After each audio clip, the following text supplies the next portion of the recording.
the people who are potential voters in this country is Ruto must go. Okay, Ruto must go, Ruto will go. When?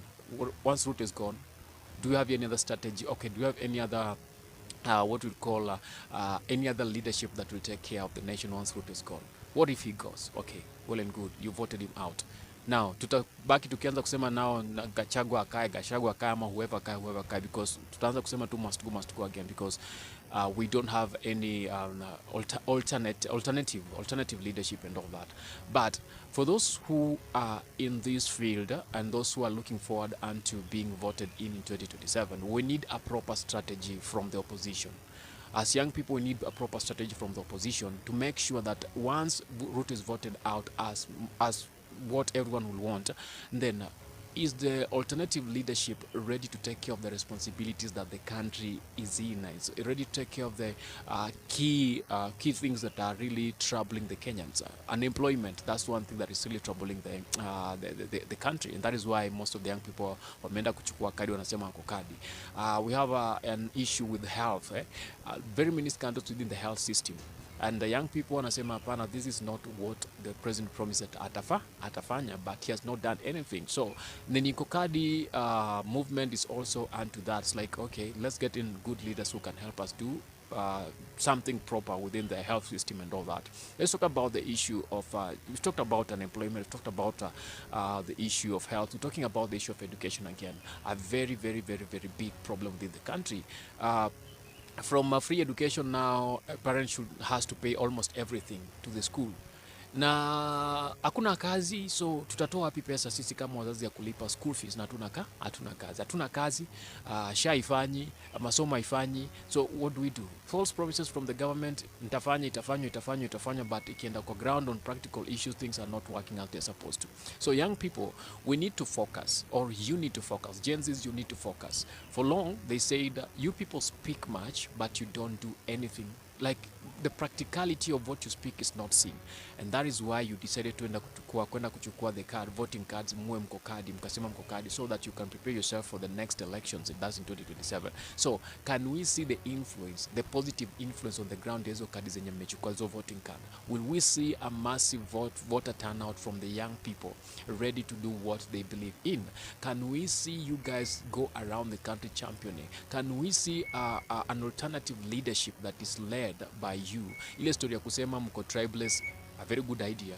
We are not supposed to be like, we're not supposed to follow our tribes in this country, because tuko tu na Kenya moja, regardless Mluya nani and all that, tuko tu Kenya moja. So we come along as Kenyans. Our tribe is Kenya, but we cannot be leaderless, because if we are leaderless, then who will take care of the responsibility of all these things? All of us cannot be the presidents of Kenya. All of us cannot be ministers of education. All of us cannot be ministers of health. All of us cannot be ministers of agriculture. All of us cannot be ministers of finance. All of us cannot be ministers of all these other cabinet ministries within the country. We need people who can hold those positions as we watch out on whatever they are doing. So we need leaders. And who are these leaders who are aligning themselves with the Gen Zs?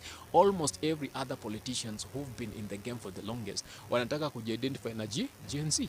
Naona, mesikia Orezo akisema ako kadi, mesikia Matiang'i akisema ako kadi, Sifuna amesema ako kadi, Baba Wina ako kadi, mzee mwenyewe pia huko kwingine amesema ako kadi. Sijui ametoa wapi power ya kuwa kusema ako kadi.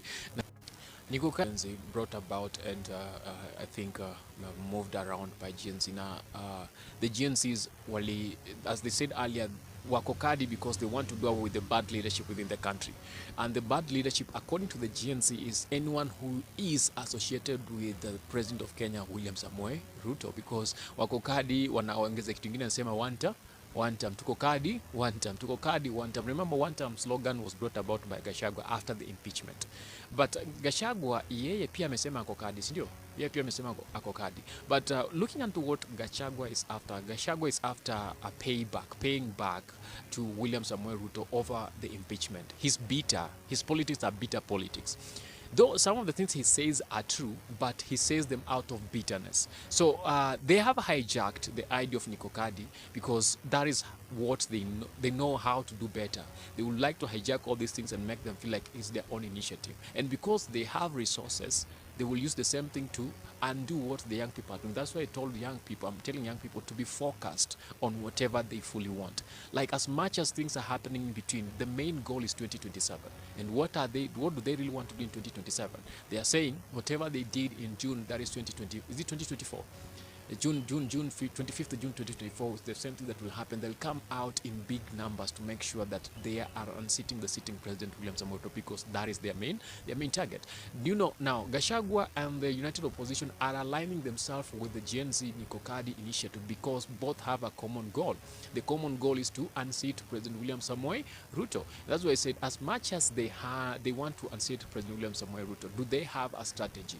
Do the young people have a strategy? Do the opposition, United Opposition, have a strategy? That's what I was talking about. Young people, as much as they want to unseat President William Samoei Ruto, they should have an alternative leadership that will take over once President Ruto has been unseated, as they really want.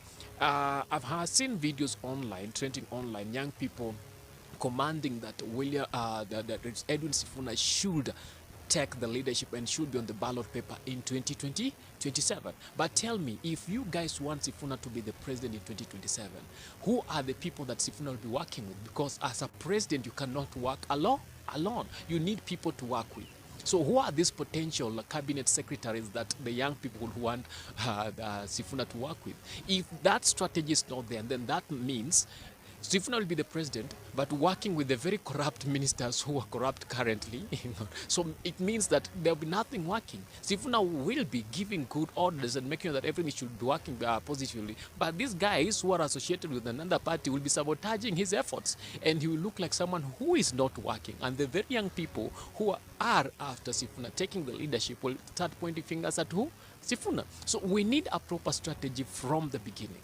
A build-up strategy, a strategy that we are sure once things are work the way young people want, there will be a proper transitional leadership that will lead Kenya into a better Kenya that every person wants. A Kenya where we have jobs for the young people, for the learned, and for each and every person.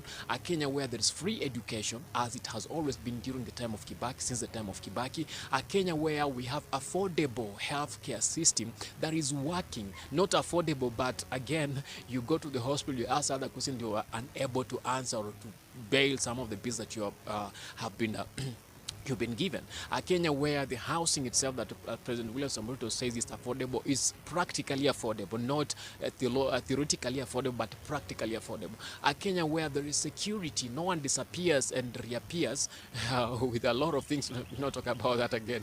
Reappears and disappears and reappears with no whatever, or bodies are found in one place and the other and all that, and all these things are blamed to one person, and maybe even this one person is not involved in that, but because people think he is, they will all blame him for what he has not done. So that is the idea, and young people should be very much careful, because as we said earlier, as much as these politicians are hijacking, because both sides are hijacking, the government is hijacking, the opposition is hijacking. But the opposition is better placed to hijack because they have the same idea, the same objective with the young people. So the young people should be categorically focused on whatever they really want to achieve in 2027. I think Kasongo song will go up to 2027. The future of the Kasongo thing will be determined in 2027. But the one-term slogan will continue. Because if whoever is elected in 2027 doesn't do whatever the people expect, they will still sing one term. So one term will be a song that will be sung as forever as the current generation lives. So one term will be forever, but Kasongo maybe will end in 2027, depending on the outcome of the elections in 2027. You said Mimi, Linda Mwananchi. Linda Mwananchi is a slogan that is there now with the alternative ODM party, because in ODM now we have two parties in ODM. We have the ODM Linda Ground and ODM Linda Mwananchi, and I think they should have their own different logos, whatever, they will decide on themselves. So Linda Mwananchi thing can also be something that will be there in 2027, continue to 2032, to be determined with the outcome of elections in 2027, and Linda Mwananchi can also continue to the same depending on the election outcomes in 2027. So the three can be there can continue, but Kasongo will also be Kasongo thing will also be determined with the outcome of election in 2027. And the new giants, Tuko Kadi, it can also play part. But remember, language evolves, and every generation, after 5 years, there is a new generation of people coming up. Yeah, because for now, for those who are saying Tuko Kadi are between 18 to those who've just turned 18 and ready to take voting cards in the country. So let's talk about 20. So the new elections will be happening when this generation that is at 20 will be at 25. So those who are 15 years will be 21 years, yeah? Will be 21 years. Now, that's another generation. It will also come up with their own slogans depending on whatever will be happening.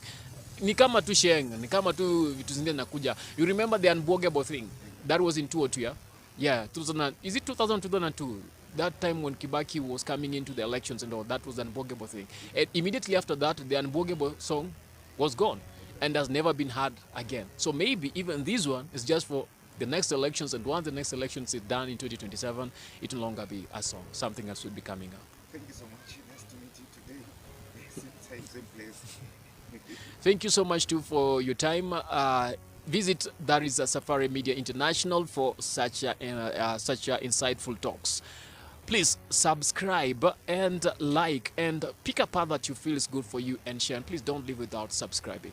It's been Alan.